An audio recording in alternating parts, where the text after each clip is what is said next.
ये जो कहानी है वो है बेस्ड अपॉन ट्रू इवेंट्स जो अमेरिका में एक्चुअली हुई है। देखो, अभी वॉर में जीतने के लिए आपको अपने टेक्नोलॉजी में ना एडवांसमेंट लाना पड़ता है। तो अमेरिका ने अपने टेक्नोलॉजी में एडवांसमेंट लाने के लिए आइंस्टाइन को हायर किया था कि वो कुछ ऐसा बनाए जिससे हम मोस्ट पावरफुल हो जाए। तो कुछ टाइम बाद आइंस्टाइन ने ऐसी इक्वेशन डिस्कवर की और उस इक्वेशन से उसने एक मशीन बनाई जो छोटी छोटी चीज़ों को गायब कर सकती थी। फॉर एग्ज़ाम्पल वो एक एप्पल को गायब कर सकती थी, एक पेन को गायब कर सकती थी, ऐसे छोटी छोटी चीज़ों को गायब कर सकती थी।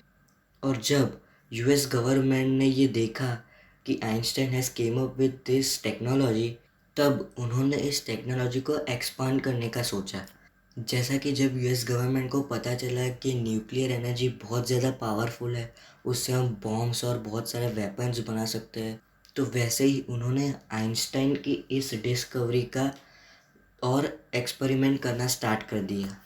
सो एक बार क्या हुआ कि यूएस गवर्नमेंट ने उसी टेक्नोलॉजी से एक पूरी की पूरी शिप को गायब करने की ट्राई की और वो पूरी की पूरी शिप गायब हो गई उसमें बैठे इंसानों के साथ फॉर 10 सेकेंड्स। और जब 10 सेकेंड बाद वो वापस आए शिप, तो कुछ इंसान पागल हो चुके थे, कुछ इंसान दीवारों के बीचों बीच फंस गए थे और वो ज़ोर ज़ोर से चिल्ला रहे थे दर्द के मारे। और जब उनसे पूछा गया कि तुम कहाँ गए थे, तब उन्होंने बताया कि हम 10 सेकेंड के लिए नर्क में जाके वापस आए। तो मतलब आइंस्टाइन ने ऐसी टेक्नोलॉजी डिस्कवर कर दी थी उस टाइम पे कि उससे हम लोग टाइम ट्रैवल कर सकते थे और आइंस्टाइन ने इन लोगों को किसी अलग ही डायमेंशन में भेज दिया था। बट ये जो चीज़ है वो यूएस गवर्नमेंट कम्प्लीटली डिनाई करती है कि ऐसा कुछ हुआ ही नहीं था। और इस चीज़ पे एक ब्रिटिशर ने मूवी भी बनाई थी, द फिलाडेल्फिया एक्सपेरिमेंट करके।